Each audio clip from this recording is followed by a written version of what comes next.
Amigos y amigas de Homo Academicus, en esta entrega vamos a abordar en qué consiste la hoja de cotejo, considerada por muchos autores como Rodrigo Barrantes como una técnica cuantitativa de investigación. Vamos a ver de manera concreta qué es la hoja de cotejo y cuáles son los elementos de esta denominada hoja, o también conocida como lista de cotejo o ficha de cotejo. Para empezar, señalar que es un instrumento que contiene una lista de criterios, desempeños o evaluación, y solamente se califica la presencia o ausencia de estos criterios, de estos desempeños, en una escala dicotómica de sí o no, cumple, no cumple. ¿Qué podemos observar, verificar o evaluar con una hoja de cotejo? Tareas, la realización de acciones, el cumplimiento de procesos, las características de los productos, el comportamiento de las personas. Es decir, es una herramienta o es una técnica que se puede utilizar de manera eficiente en cualquier ámbito de la investigación en las ciencias humanas. Básicamente se basa en la observación y verificación de evidencias. ¿Cuáles son los elementos o qué es lo que constituye una lista de cotejo? El objetivo de la evaluación, es decir, una hoja de cotejo debe tener un objetivo claramente especificado, donde se debe definir con un verbo de acción y con el propósito de evaluar algo. Es decir, nuestra lista de cotejo debe claramente explicar qué es lo que se va a verificar, qué es lo que se va a observar a través de esta lista. Por ejemplo, si vamos a una empresa y queremos observar las características del clima organizacional o las características, por ejemplo, del ambiente, de la infraestructura de trabajo, entonces esto debe estar reflejado en nuestro objetivo de evaluación. Deben existir los criterios o dimensiones, son las descripciones generales de lo que se desea evaluar.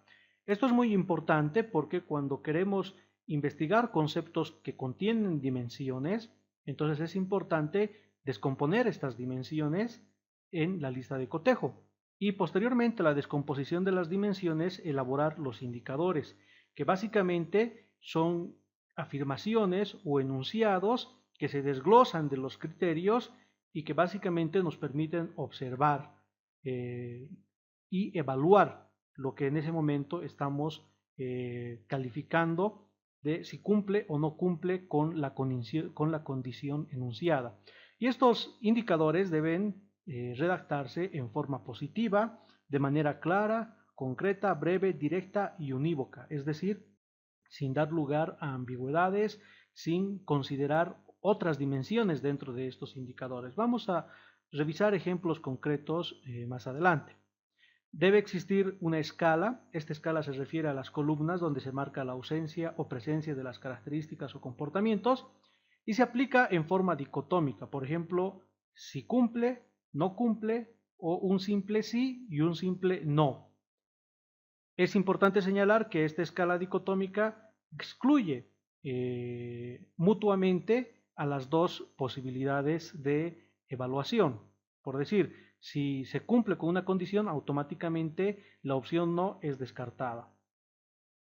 Debe existir instrucciones donde se explique claramente cuando se autoadministre esta lista de cotejo a las personas que son sujetos de estudio, de cómo deben realizar la lista de cotejo.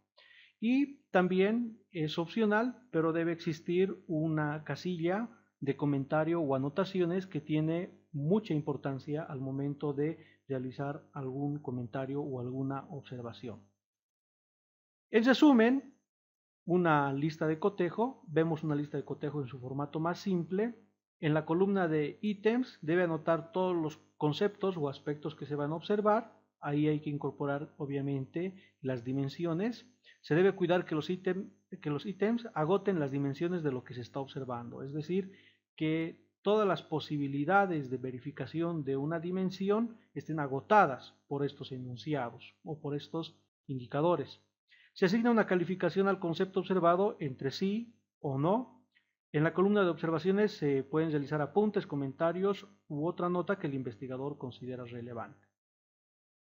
Este es un ejemplo de una lista de cotejo bastante estructurada. Está el objetivo de la evaluación. En este caso, el ejemplo es de una lista de cotejo en el ámbito educativo. Se anota el nombre del estudiante para hacer una evaluación precisamente de sus capacidades, de sus competencias. La fecha de la observación, el lugar de la observación, el docente que realiza de la observación y las instrucciones. En estos casos, el estudiante, por ejemplo, puede ser modificado, ¿no? Por el objeto, por la persona, por la situación que se está evaluando, y el docente es la persona en realidad que está realizando el cotejo, y las instrucciones para quien va a llenar dicho cotejo, ¿no? En la parte de criterios, como hemos señalado, debe ponerse las dimensiones de lo que estamos observando, y en los indicadores debe desglosarse esas dimensiones y simplemente realizar la calificación de si se cumple o no se cumple en la escala y tomar nota de las observaciones.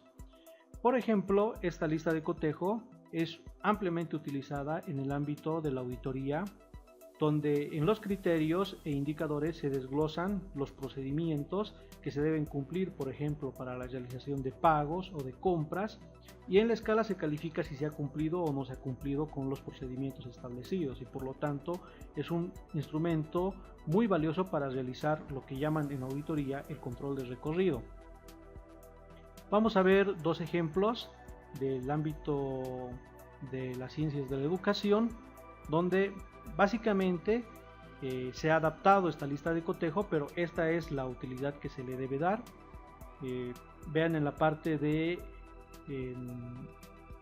criterios, se está desarrollando la evaluación de un cuadro sinóptico.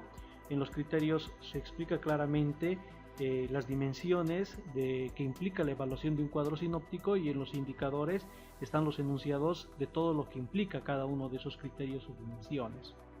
Bueno, eso es todo. La forma de aplicar es muy diversa.